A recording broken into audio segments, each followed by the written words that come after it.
What is going on, everyone? My name is Andy. Welcome back to another FPL video. In this one, it's FPL Watchlist time for Game Week 32. So, we're going to look at some players that I'm putting on the watch list that I'm thinking of either bringing in this week, next week, or very soon, or at least are on my mind for potential future transfers. Basically, so there's 4 players to go through, and yes, there's a certain midfielder on here that everyone's probably been waiting for a very long time. If you enjoy it, please do give it a like. Keep hitting that subscribe button. We're getting closer and closer to 149k before we get to 150k, so please do hit that. Let's jump into it. So first player on the watch list, you may have heard of him. I feel like he's going under the radar a little bit, but I am still considering bringing him in my team regardless of the fact that hardly anyone owns him.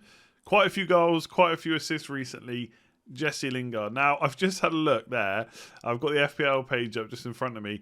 10 games. So it's not even 10 games. It's actually 9 because he missed the Man United game because he couldn't play. So it's 1, 2, 3, 4, 5, 6. It's 9 games. He has 12 returns, 8 goals, and 4 assists. Right? And I've said the previous few weeks, I still think he's been a bit fortunate. I still think he's overperforming. And I still think that's true. I think when people hear that, they kind of get a bit offended because they've got him and they feel like, you know, no one should talk about the fact they've got points maybe they shouldn't have. That happens all over the season, right? And just because a player is overperforming doesn't mean they're a bad option. I said that last week. I even mentioned that I might even bring him in for Gundogan this week, which is why I'm finally kind of considering bringing him into my team. I've just had other stuff to do. Like last week, I took out Tierney, Antonio, didn't play. I took out De Bruyne, I didn't think he would play either. Did I want to stretch to another hit for Gundogan? Possibly, and in hindsight, I should have maybe just done it there and then, and obviously not gone for the Alonso pump. But I think I have to. I don't think I can resist bringing him in anymore. And I think it's also situational, right? Now I've got the same problem with Gundogan I had last week. Is he going to play against Villa? We're going to see the Champions League lineup. He's definitely going to start that. Then it's FA Cup. That comes after the deadline, so I'm not going to get to see the lineup, right? If they go against Chelsea without De Bruyne and Gundogan, then of course I think they're going to start in 32. Chances are that they both play, and then we're stuck in Game Week 32 before Villa, thinking again, is Gundogan going to play? Is De Bruyne going to play? Will it be Sterling again? And all these problems just point to the fact that Jesse Lingard might be the answer. I just don't see too many other players around that price. Perhaps Neto, but is he going to be fully fit? And like I said before, when I was comparing Lingard and Jota, yes, I think, you know, all things, if they play the same minutes, Jota's a better option. I have him already, right? He's definitely not going. But with Lingard, you do get guaranteed minutes. And I do think he is overperforming, but I don't think that makes him a bad option, which I said last week, and I'm still sticking to, because he probably is still going to get returns. Like, if you look at the fixtures, I've got the next 4 on screen. So Newcastle away, Burnley and Everton are pretty decent fixtures. Like, despite what everyone thinks, Everton haven't defended that well so far this season. Chelsea's the tough game, but it is in 33 when a few players are going to blank. Like, I'm having to bench Son and Kane anyway. And then to end the season, it's Brighton, which is difficult enough, but then it's West Brom, Southampton. And I think, and maybe this was fair, I think it was fair, like without Antonio, without Rice, you're suddenly thinking, well, what will West Ham be like? And they showed us yesterday they're still going to be pretty good. Bowen obviously playing up front, Lingard continuing to push up. I would question how high Leicester's line was yesterday. They just did not deal with Bowen and Lingard getting in behind. But it's not to kind of discredit West Ham at all, right? They played really well, and Lingard got an easy tap in. The first goal, I got to be honest, I watched it. I was like, he's hit it into the ground, and Schmeichel's watched it go in. I just couldn't believe it. But the second goal, you don't take anything away from him. And as you can see, last 6 matches, 13 shots on the ball, 6 chances created. His non-penalty XG is pretty decent. He might even take the next penalty, to be honest, because Declan Rice isn't going to take it while he's out.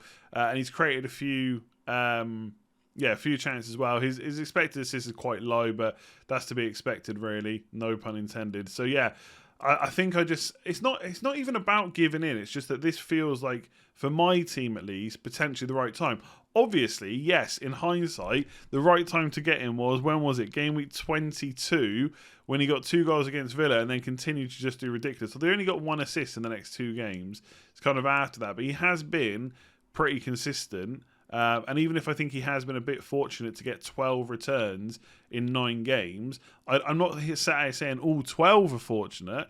And I do think he's probably going to keep on doing okay for the rest of the season. And around that price point, I think with Gundogan not nailed, Saka's now injured, Neto's potentially injured, there aren't too many other options. And I have a Gundogan problem, a potential Gundogan problem, which I need to decide whether I want to fix this week or next week. And so, yeah, I don't know if I'm definitely going to bring him in this week because I feel like Iheanacho I do want for Bamford. And if Gundogan was to play, I think him against Villa's fine. But either this week or next week, I think he comes in. It just comes down to how many more price rises do I want to kind of take. And I'll go a bit more into strategy on my team selection video because there's a bit more to it than just saying, right, Lingard's definitely in. There's other transfers to consider money in the bank and stuff. But this is just watch list players I'm considering this week, next week, or like I said, very soon. And Lingard's definitely on there now. Let me know in the comments below what you think. I'm sure most of you like that, right? So next up is Rob Holding. Now, I spoke about on the wildcard draft video I did on Friday. I know sometimes it's probably difficult to keep up with all the videos, but I mentioned that if I was going to go for an Arsenal defender, it'd probably be him or even Leno, right? And Leno probably would have been in my wildcard draft just because the fixtures are so good for Arsenal for the rest of the season. I'm actually going to get him up here. But for me, it comes down to David Luiz being out. So it looks like Holding's going to play. Now, a lot's been made of the lack of clean sheets that Arsenal have had this year. But fixtures matter, right? They play Sheffield United, they get a clean sheet, easy as that. The fixtures coming up are pretty good. Fulham, Everton, Newcastle, West Brom. Now, usually I change the colour depending on, if you've got a defender, then you're worried about the teams playing what they're like from an attacking point of view. You're not really worried from a defensive. So although I think attackers are probably green against Everton, I'm not sure about defenders. That could be an orange fixture. But ultimately, Fulham, Newcastle, West Brom, really good fixtures. But also, he's just a great price. 4.2 million for a nailed player in a team that can keep clean sheets in these good fixtures is worth looking at. And as you'll know, I bought in Marcos Alonso, potentially a bit of an issue. And at some point, him down to Holding, or even if I really need lots of money, for example, for a Bruno Fernandes transfer, then Trent down to a Holding, or even Trent down to Phillips, to be honest, could be on the cards as well. And when I look at the fixtures, after these ones, it's Chelsea away. So obviously you'd hope that you'd have 3 other defenders to play in that week instead. You'd just bench him. Crystal Palace away, really good fixture. And Brighton at home is difficult to call. I mean, it's last day of the season, so I wouldn't expect miracles or worry too much about defenders. But if I had to play him, I wouldn't be that bothered. So looking at the fixtures, apart from Chelsea away, there's not really a game week where I'd be super annoyed at having to play Holding. It doesn't mean that he would be part of my best 3 every week because I've got Alonso, I've got Rudiger, I've got Trent Alexander-Arnold. Now, obviously, one of them might go. It could be Dawson that goes for Holding, but he has to be on the watch list. In terms of goal threat, look, 1 chance created, 2 shots in the box in the last 6 matches. Not expecting miracles from a 4.2 million centre-back. If he had massive goal threat like a Van Dijk or a Zuma, he probably would have started off a little bit more expensive. One of the reasons he's cheaper is because he's not nailed. But with David Luiz out, he is. And when I had him earlier on in the season, around game week 18, he did pretty well. Game week 18, he got a clean 6 points. 19 was 6 points against United. He got 8 points. Since then, he hasn't really done anything, but he's only played 3 times up until the last 2 matches. So I just think you back fixtures. Everyone goes on about form and the fact that Arsenal haven't kept clean sheets, but looking at the fixtures they've played over that period, you've got I'm just looking at here. So you've got Leeds, always score goals. Man City, who doesn't concede to Man City. Leicester, pretty decent. Burnley, okay, fair enough. Bit dodgy to concede there. Spurs, fair enough. West Ham, obviously playing really well. Liverpool, much better. Well, yeah, I'm going to say much better than Arsenal. I'm sorry, but attacking-wise, they are. And then they play Sheffield United, who aren't as attacking. Clean sheet. So fixtures matter, right? I know we have to go through this whole conversation every single season, but they do. And so Rob Holding definitely on the watch list. I don't know if he's one for this week, but definitely looking at him over the next couple of weeks because he is my way to unlock the value that I kind of screwed myself over with last week. So another defender, and it has to be Reguilon because we're coming up to a double game week and we're not really talking too much about double game week players. I appreciate that it's only Spurs that have a double, right? So that kind of limits the conversation, especially when a lot of people already own Kane and I already own Son. But I have a spare slot. And again, I don't want to keep going into the Alonso conversation too much, but Alonso to Reguilon is doable. Now, a lot of it comes down to game week 33 and can I survive by making that move? Will I have to take loads of hits? Will I be forced to use my free hit? But Everton away and Southampton at home is not a bad double, and he's pretty much nailed. Now, we'll have to wait and see if there's any more news on Ben Davies, but I don't think at this point in time, just having a quick look here, yeah, he's red flagged, unknown returned it. Like I said before, I think Neil on Fantasy Football Scout said that I think it was the assistant manager at Chelsea, at Wales, said that hopefully he'll make the Euros. That kind of implied it's a long term, but they've not really spoke about that since. But Reguilon looks pretty much nailed, and he's going to start most games anyway, right? My big worry is not that Spurs' defence is like awful, although obviously they haven't done well recently, especially against Man United. But obviously that is a difficult fixture, right? But they are chopping and changing things a little bit. Like Tanganga's playing right back, and then Aurier plays against Man United, and then Sanchez played like 8 or 9 or 10 games in a row, and then Dyer's back in, and I think that was fair because Sanchez was poor, but Dyer got dropped in the first place for being poor. And look, I know it's a bit cliche, and you can draw a narrative for it, but centre back partnerships are quite a big thing. Take Maguire and Lindelof. A lot of stick gets thrown at those two, but actually they've done fine this season. Again, they were pretty good against Spurs. I know they conceded a goal; it wasn't great defending, but usually they're fairly decent. At Spurs, you're chopping and changing all the time. That does worry me. That being said, if you can get through Game Week 33, or if I can figure out a way to get through 33, here's a double. Then he has Sheffield United at home. Brilliant fixture, even for Spurs, right? I don't think they kept a clean sheet in the reverse fixture. It's still a good fixture. Leeds is difficult, but then it's Wolves, Villa, Leicester.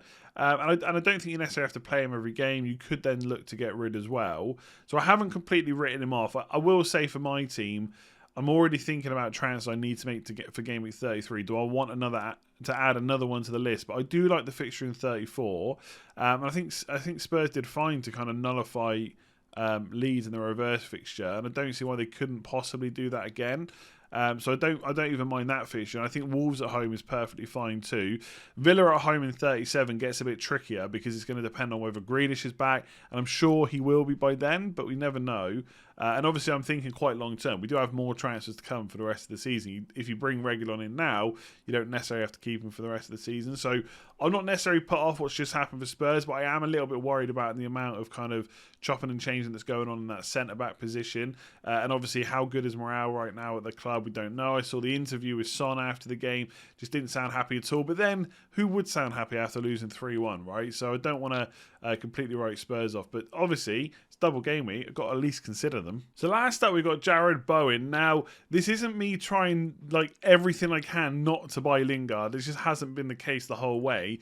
But he's definitely worth thinking about. Now, comparing him to Lingard over the last 6 matches is a little bit unfair because, yes, he played minutes in all of them, which is why the stats show up as they do. But for the first 2 of the last 6 runner games, he didn't start. And obviously with Antonio out, he's kind of played more up front in the last kind of game and a bit. And we don't really have a massive sample size to go on, but he has done all right. He's scored 3 in the last 3. I think he got an assist as well. So he's got 4 returns in 3. He's doing a bit of a Lingard right now. He's also cheaper, and that probably, or possibly, more to the point, might matter to me. That if I get priced out of Lingard, I've got to look elsewhere. And obviously, I do think the fixtures are quite good for Lingard, therefore they're quite good for Bowen. Obviously, a lot of this will depend on how long Antonio's out for. Interestingly, when Moyes talked about it, he kind of said he probably won't make the Leicester game. But there are reports going around that maybe he's going to be out for the rest of the season. So we're going to have to see whether Moyes strings us along or whether he gives us a bit more of a thorough update. But if Antonio's out, then I don't see why Bowen wouldn't get minutes. The other player they've kind of played up front before is Yarmolenko. But I believe, yeah, he's red flag, knee injury, unknown return date. They haven't really got anyone else that can play there unless they go to kind of really young players. And given how well West Ham are playing right now and how well, kind of Lingard and Bowen are playing, there's no reason why he won't play. So if I need to save a bit of money, like for me, this comes down to kind of Bowen versus Neto at that point.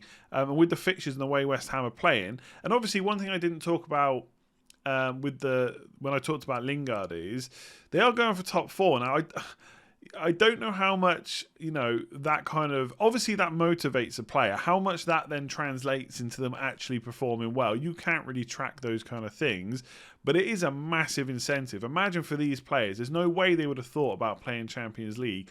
And right now it's possible. I still think it's going to be extremely difficult for West Ham to continue this on for the rest of the season. But the more games they win, the less there are for things to go wrong. And Leicester look like they're in a little bit of trouble right now. Trouble's the wrong word, but losing that match, I think, yesterday in the way they did, then that's going to start the ball rolling. Okay, are we going to bottle? I don't like the word bottle. I shouldn't have used that. But, are we going to mess up top four again like they did last year? And obviously Liverpool won, Chelsea won as well. So the fight for top four is crazy. And West Ham are in it. And that's got to help motivate these players.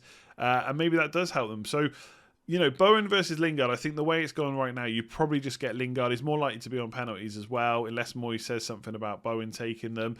But Bowen is cheaper, and for some people, and for myself included, it might just be an easier way to fit him into the side without using so much budget. So this isn't, like I said, this isn't me sitting here saying I'm trying everything I can just to not buy Jesse Lingard, but I think Bowen has to be considered. Like if you look at, if I just quickly bring up their overall stats for the season, so underlying stats, bearing in mind, obviously Lingard's on a very small sample size and Bowen hasn't always played. He definitely hasn't played always up front. But his XG per 90 is 0.22 and his expected assists are 0.11. So it's 0.33 altogether. And for Jesse Lingard, I think he's a little bit higher. It's 0.25 and 0.07 expected assists. So it's 0.31 altogether. So expected goal involvement per 90 minutes. Bowen actually comes out slightly on top, although his is made up slightly more of expected assists, not expected goals, and obviously you want goals over assists where you can get them. But we are talking about really, really marginal numbers. What I'm trying to say is the numbers show that both of these are probably on par with each other, and so to save a bit of money and to go maybe a bit different, although I don't like going different for the sake of it, Bowen could be an option. I'm not saying I will go for him, but he's definitely on the watch list. And if we get news that Antonio's out for a long time, I think that probably makes him a better option. There we go. That is it for this one. Leave a comment below. Let me know who's coming onto your watch list ahead of Game Week 32. If you have enjoyed the video, please do give it a like and hit that subscribe button. We're trying to hit 150k by the end of the season, which would be amazing. And lastly, if you've not checked out Patreon, patreon.com/letstalkfpl, link in the description below. Everyone that's signed up, thank you very much for your continued support. There's Slack access, extra Q&As, all that good stuff. And a big shout out to Gus B, who said on the stream yesterday that he would sign up, and he stuck to his promise, and he has done that. Thank you very much for watching. I'll be back tomorrow as normal. Hit that like button, hit subscribe, and I'll see you soon.